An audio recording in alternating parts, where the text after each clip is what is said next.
Shalom, selamat pagi, apa kabar pagi hari ini? Haleluya, yang luar biasa, berikan tepuk tangan yang bagi Tuhan Yesus kita. Puji Tuhan, di pagi hari yang indah ini kembali Tuhan mempertemukan kita, memberikan kita waktu untuk datang bersekutu dengan Dia. Mari berikan yang terbaik kepada Tuhan, persiapkan kehidupanmu, mau mempersembahkan yang terbaik bagi Tuhan, dan siap menerima setiap janji berkat Tuhan di dalam ibadah yang luar biasa, karena Tuhan Yesus hadir di tengah-tengah ibadah kita. Amin. Mari saudara, kita akan buka di dalam doa. Saudara, saya undang bangkit berdiri, kita bersama-sama bersatu di dalam doa. Segala puji dan syukur sembah kami hanya bagi-Mu Bapa. Engkau baik, sangat baik, teramat baik Tuhan di dalam kehidupan kami. Kami boleh rasakan dan nikmati setiap kebaikan Tuhan di dalam hidup kami. Kami boleh ada sebagaimana kami ada pagi hari ini Tuhan. Bukti kasih-Mu Tuhan dalam hidup kami. Engkau masih mempercayakan nafas kehidupan bagi kami Tuhan. Engkau masih memberikan kami kesempatan ya Bapa untuk menyenangkan hati Tuhan. Lewat tubuh yang sehat Bapa, kami melangkah masuk Tuhan, menghampiri Tuhan lewat ibadah kami yang ada Tuhan di GBI Victorious Family Fam Hotel ini Bapa. Inilah setiap keberadaan kami anak-anak-Mu Tuhan. Kami mau Tuhan menyenangkan hati Tuhan. Kami mau menyembah Tuhan di dalam roh dan kebenaran. Kami mau mengangkat pujian pengagungan kami kepada Tuhan. Kami mau mempersembahkan tubuh, roh dan jiwa kami kepada Tuhan sebagai persembahan yang hidup dan yang berkenan kepadamu ya Bapa. Ampuni segala dosa dan kesalahan kami Tuhan, supaya kami layak Tuhan membawa korban syukur yang terbaik kepada Tuhan, dan kami boleh berjumpa dengan Tuhan di tempat ini, dan kami siap menerima janji berkat Tuhan lewat ibadah ini Bapa. Tuhan, mari ambil alih ibadah kami ini Tuhan, dari awal pertengahan sampai kesudahannya. Mengurapi Engkau Tuhan bagi setiap hamba-hamba-Mu yang melayani di pagi hari ini sebagai worship leader, singer, pemain musik. Biarlah urapan kuasa Roh Kudus memenuhi setiap hamba-hamba-Mu, dan kami boleh masuk di dalam hadirat-Mu ya Tuhan, berjumpa dengan Tuhan, dan Engkau bertahta di atas setiap pujian penyembahan kami ya Bapa. Dan juga Engkau pakai Tuhan Pastor Tuhan Yesus Dewi Basir ya Bapa, yang akan menyampaikan isi hati-Mu bagi kami. Biarlah firman yang hidup Tuhan menjadi bagian kami pada pagi hari ini, dan kami semakin mengenal Engkau di dalam kebenaran firman-Mu. Tutup bungkus hamba-Mu dengan kuasa darah Yesus, dimampukan oleh Roh Kudus untuk menyampaikan isi hati-Mu bagi kami, dan semua kami diberkati. Kami berdoa buat setiap jemaat-jemaat-Mu yang sudah hadir. Engkau memberkati setiap kesetiaan mereka di dalam diri Engkau. Kami percaya jerih lelah kami di dalam Tuhan tidak akan pernah sia-sia. Yang masih di perjalanan, Engkau tolong perjalanan mereka tiba di tempat ini. Kami bersama-sama Tuhan untuk memuji menyembah Tuhan.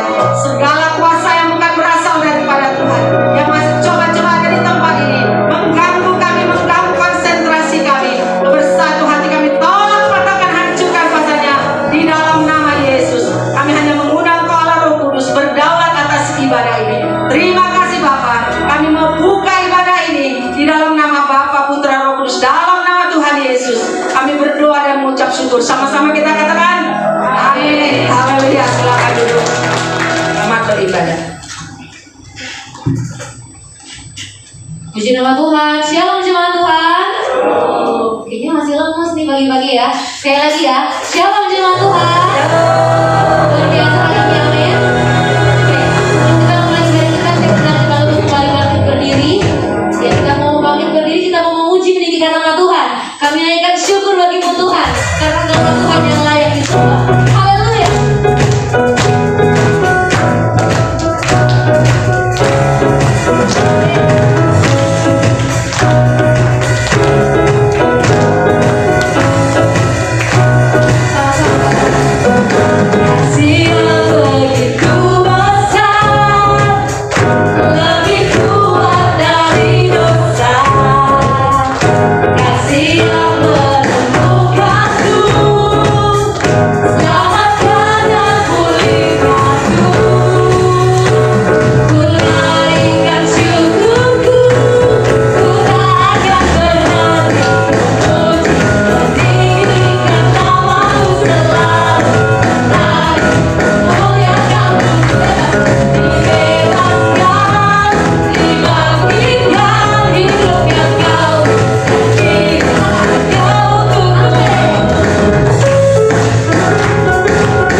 tidak pernah terlambat dalam setiap kehidupan kami.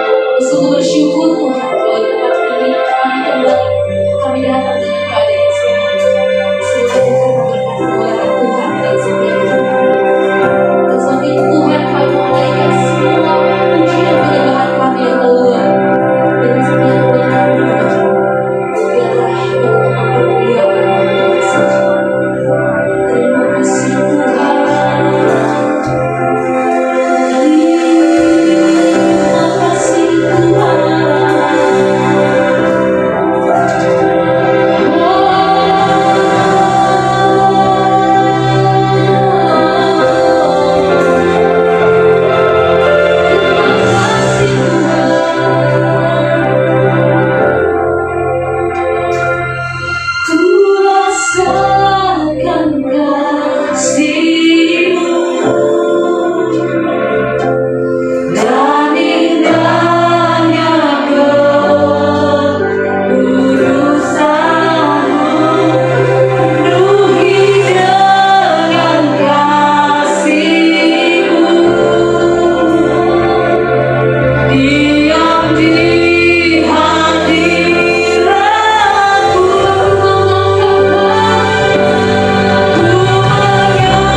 all about you.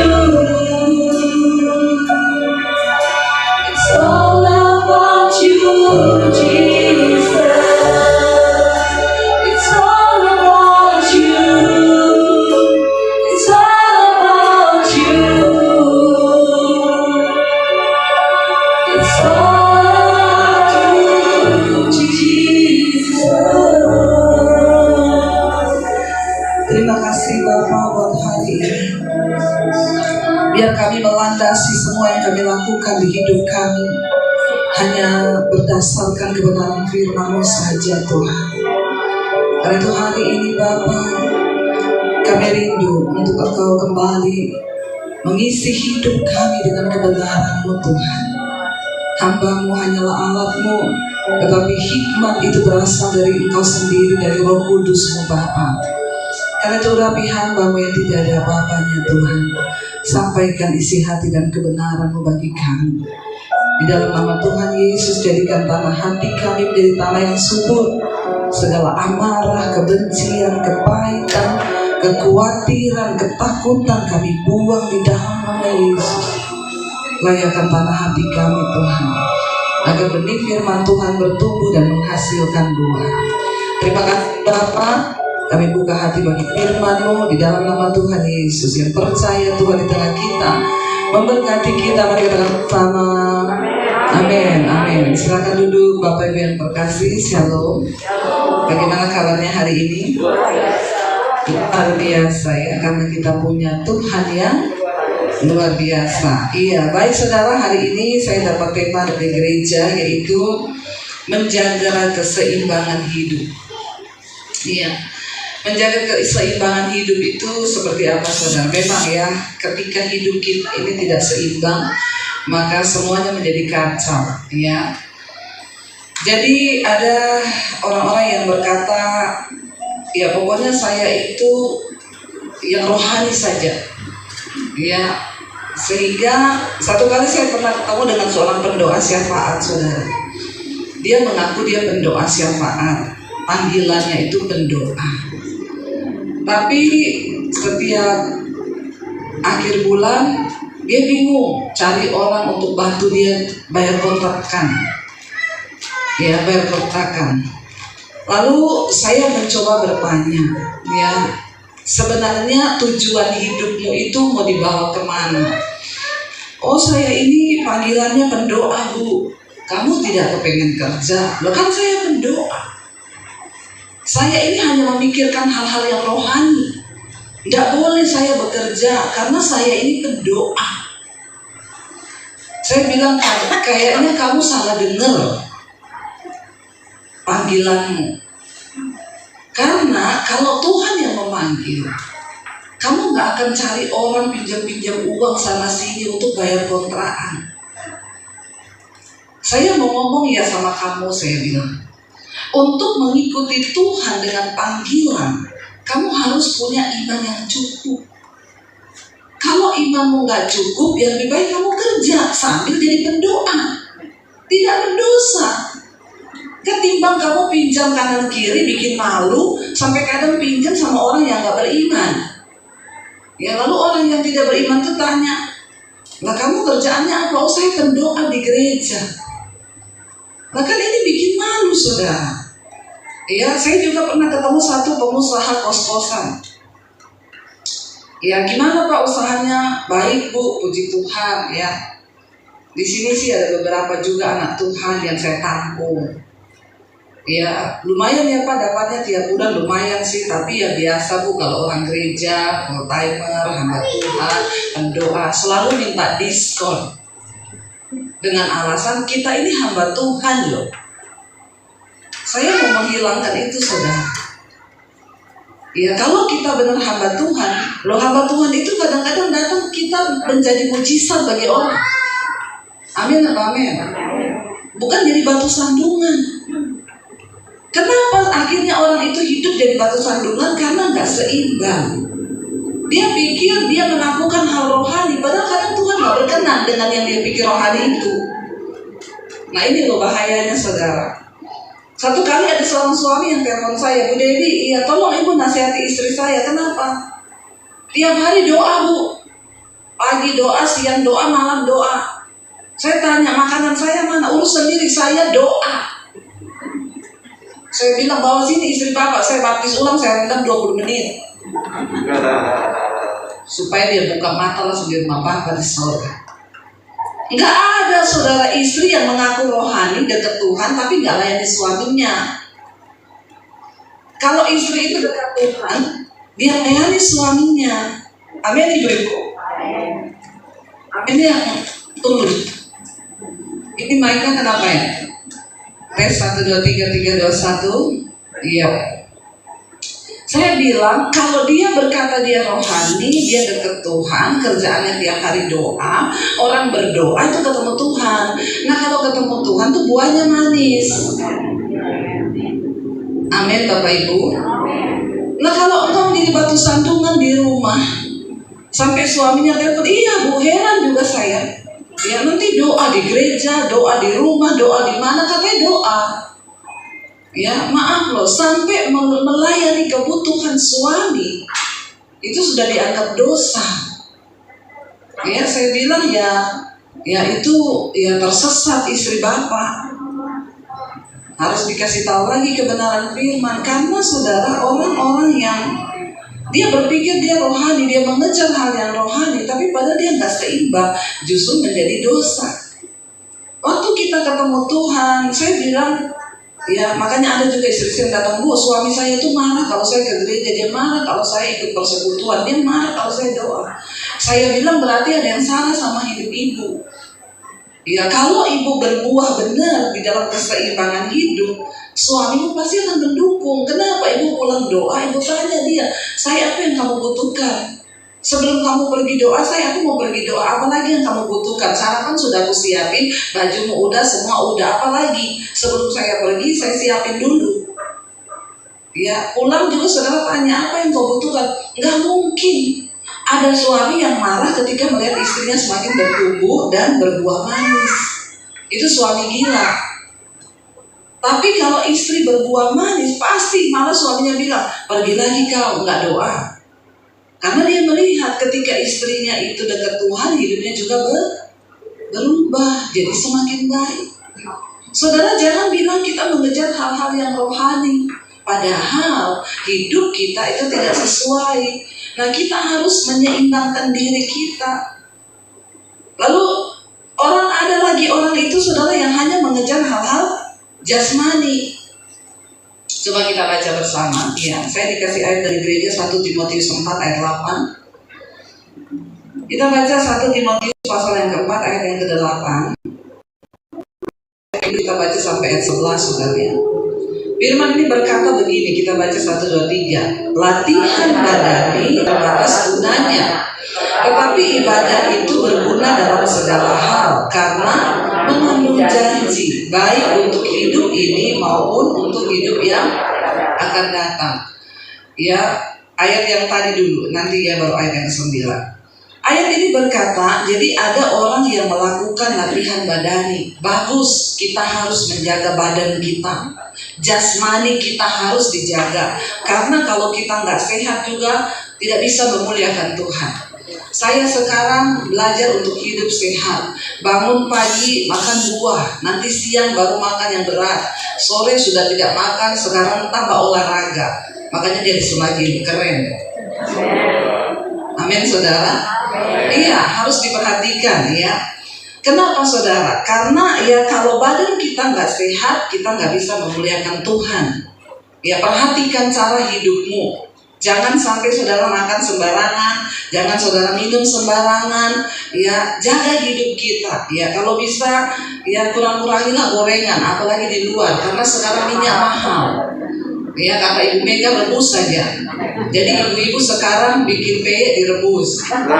Jadi kolak saudara ya. Ya kurang-kurangi minyak, apalagi beli di luar. Karena sekarang banyak minyak curah. Bahkan kemarin saya lihat dicampur sama solar. Wah ngeri saudara, dijual murah. Ya karena minyak, tapi sekarang sudah mulai ditangkap mafia-mafianya saudara ya. Ternyata tadi pagi saya lihat di berita ada satu pabrik yang digerebek polisi, dia menyimpan 2.500 ya bungkus minyak, dirubah kemasannya jadi minyak 212. Ya, jadi ya kita tahu lah siapa para pelakunya saudara, tapi ya sudah lah ya. Jadi kita harus mulai belajar menjaga badan kita. Ayat ini berkata latihan, tapi gini, latihan badan itu terbatas gunanya. Bagus kita menjaga tubuh, bagus kita menjaga kesehatan, tapi itu hanya berguna untuk di dunia ini saja. Ya, kita hidup, kita menjaga ya latihan badan kita ini cuma sebatas sampai selama kita ada di dunia. Karena ketika kita mati nanti tubuh ini kita tinggalkan. Nah, Rasul Paulus memberikan nasihat kepada Timotius, ya mungkin Timotius ini tiap hari nge-gym juga, ya jadi makanya Rasul Paulus ngomong sama dia, latihan badani itu terbatas gunanya, tetapi ibadah itu berguna dalam segala hal, karena mengandung janji baik untuk hidup yang sekarang ini maupun untuk hidup yang akan datang, jadi double porsi. Ya kalau yang cuma ibadah yang kita menjaga badan kita, tubuh kita ini saja cuma berguna untuk hidup yang sekarang ini di dunia. Ya kita punya tubuh yang sehat, kita bisa melayani Tuhan, kita bisa bekerja, dapat uang, kita bisa support pelayanan di desa-desa, itu baik. Tetapi itu hanya berguna untuk saat ini di dunia ini. Tetapi ibadah itu mengandung janji baik untuk hidup yang sekarang maupun hidup yang akan datang. Karena kita semua pasti mati. Amin. Ada yang tidak akan mati di sini? Nggak ada. Kita semua pasti mati. Jadi kita harus mulai mikirkan bukan cuma hidup yang hidupnya ini sekarang, tapi untuk hidup yang akan datang setelah kita mati. Nah, bagaimana mempersiapkannya? Ya banyak-banyaklah beribadah. Latihan badani terbatas gunanya. Ya cuma untuk sekarang ini. Jangan terlalu fokus juga saudara. Ya kita harus menjaga. Tapi ada orang tuh yang kalau saya bilang sudah agak begini ya, nge-gym. Saya pernah temani satu orang ibu, istri suaminya bilang Bu Dewi, jadi istrinya itu berselingkuh. Jadi suaminya tidak percaya. Nah waktu itu dia minta saya untuk melayani istrinya ini. Lalu Bu, istri saya ini kan selalu nge-gym Bu, dan kalau gym itu gila 6 jam. Jadi saya minta Ibu bisa dampingi dia enggak? Saya daftarin Ibu juga gym sekalian. Waktu itu saya sih belum terlalu banyak pelayanan, masih banyak nganggurnya. Itu berapa tahun yang lalu. Saya didaftarin saudara. Jadi istrinya bilang, oke Bu besok jam 6 ya. Ya kita nge-gym di sini, oke ya saya datang saudara. Kan nge-gym 1,5 jam, 2 jam itu kan udah capek ya. Udah habis keringat, udah loyo, bayangannya udah pulang ini istirahat makan. Ayo Bu pulang. Ih, baru 2 jam loh Bu Dewi. Lah terus saya kalau nge-gym 6 jam. Itu kalau 2 jam itu baru pembukaan. Terus Ibu 6 jam, jadi Ibu ini masih mau lanjut 4 jam lagi? Iya. Saya permisi pulang ya Bu. Saya punya anak, punya suami. Ya, mereka harus makan. Saya harus urus di rumah tangga. Ya, oh jadi ini Ibu pulang. Kalau suami saya tanya urusanmu. Emang saya disuruh ngurusi, ngikuti dia 6 jam. Terus dia setelah 6 jam itu saya abis ini pulang mau ke salon, mau keribat, pedicure, manicure, cure. Nah terus saya suruh ngapain? Ya akhirnya suaminya bilang, loh Bu Dewi kok cuma nemani 2 jam? Lah istri saya setelah 4 jam siapa yang ngawasi? Tuhan Bu, Tuhan Pak. Terus yang gimana? Ya udah saya berhenti aja. Mahal loh Bu, sudah saya bayar setahun, urusanmu. Saya ini hamba Tuhan. Suruh jagain istri orang sampai 6 jam mau saya, biar mau dibayarin juga berapa miliar, enggak. Saya pikir cuma 2 jam. Dia bilang itu baru pembakaran lemak saya yang di paha Bu. Belum yang di perut nanti 2 jam, lengan atas 2 jam. Saya bilang kalau saya sudah terbakar semua itu Bu. Ya aduh saudara. Ya jadi dia terlalu fokus kepada hanya badan saja. Ya tetapi ya itu rohaninya enggak. Saya juga pernah ketemu dulu seorang bapak, dia bilang anak saya ini Bu, putra mahkota saya, dia akan menggantikan perusahaan saya. Ini anak pintar sekali, dia baru pulang lulus dari luar negeri, masih muda, belum menikah. Saya sudah siapin dia uang, dan semua harta saya nanti dia yang akan terusin. Ini anak luar biasa. Ibu tahu, bangun pagi dia olahraga. Nanti kalau dia makan pagi itu dia timbang berapa kalorinya, berapa karbohidratnya, berapa ininya, itu ditimbang semua. Jadi kalau nanti siang dia sudah makan 1 roti yang itu 200 kalori, maka siang sore dia harus makan sekian karena kalori sesuai takaran. Saya bilang, dia begitu, iya, nanti kalau mau tidur malam dia berdiri di timbangan lagi. Naik 1 ons, olahraga dulu sebentar, baru tidur. Saya bilang, sampai kayak gitu, iya Bu, rutin, pokoknya cek rutin gula darah, cek rutin kolesterol, jantung, semua. Ini anak perfect banget, makanya hidupnya itu saya persiapkan dia. Satu kali anaknya berangkat ke China, dikasih uang berapa miliar untuk melihat prospek bisnis yang akan dibuka di Indonesia. Dia kaget, bapaknya pulang dapat kabar anaknya meninggal di China. Meninggalnya kenapa? Nyebrang jalan main HP ditabrak sama bus yang tiap hari nimbang. Itu yang tiap hari pokoknya kalorinya 100, ininya karbohidrat. Meninggalnya ketabrak karena mainan HP.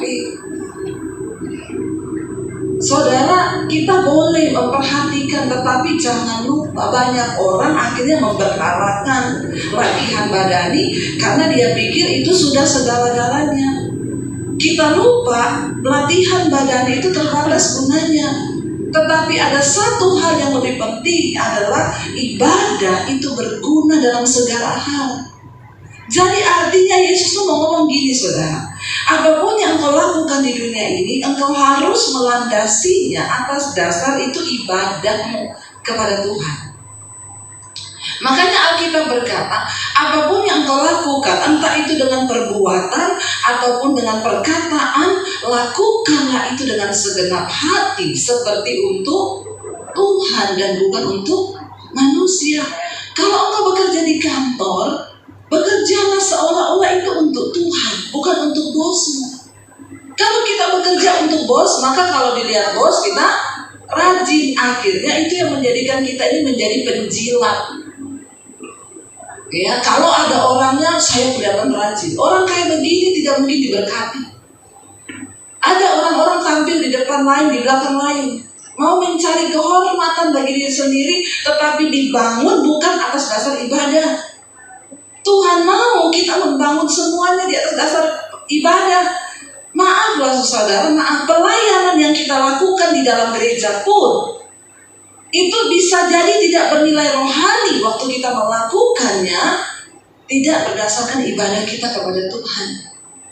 Ada kan orang melayani dengan macam-macam motivasi, pengen tampil, pengen dapat untung, pengen dapat ini, pengen dapat amplop, kan banyak. Tapi waktu kita melakukannya karena kita mengasihi Tuhan, itu juga adalah bentuk ibadah. Mari kita melandasinya. Kata seimbang di sini bukan berarti berarti jasmani, daging dan roh itu harus sama-sama seimbang. Enggak, saudara, roh harus tetap nomor 1. Ya, kita tapi harus melakukan semua kegiatan daging kita, badani kita di atas dasar-dasar firman, sehingga semua yang kita lakukan itu akan menjadi ibadah. Engkau bekerja di kantor, apakah itu ibadah? Itu ibadah. Ya, ada orang yang berkata gini, Bu, dulu saya bisa ke gereja, tapi sekarang dulu saya bebas pelayanan misi kemana-mana, tapi sekarang saya itu lagi merawat orang tua saya karena kami bergilir, Bu. Mama saya udah tua. Jadi orang tua saya ini kalau bulan pertama di kakak saya nomor 1, nanti bulan kedua di nomor 2, bulan ketiga di nomor 3, yang keempat di tempat saya. Jadi ini saya belum bisa pelayanan. Saya bilang, jangan salah loh Pak, justru itu pelayanan yang terbaik. Bapak merawat orang tuamu, itu juga nilainya ibadah di hadapan Tuhan.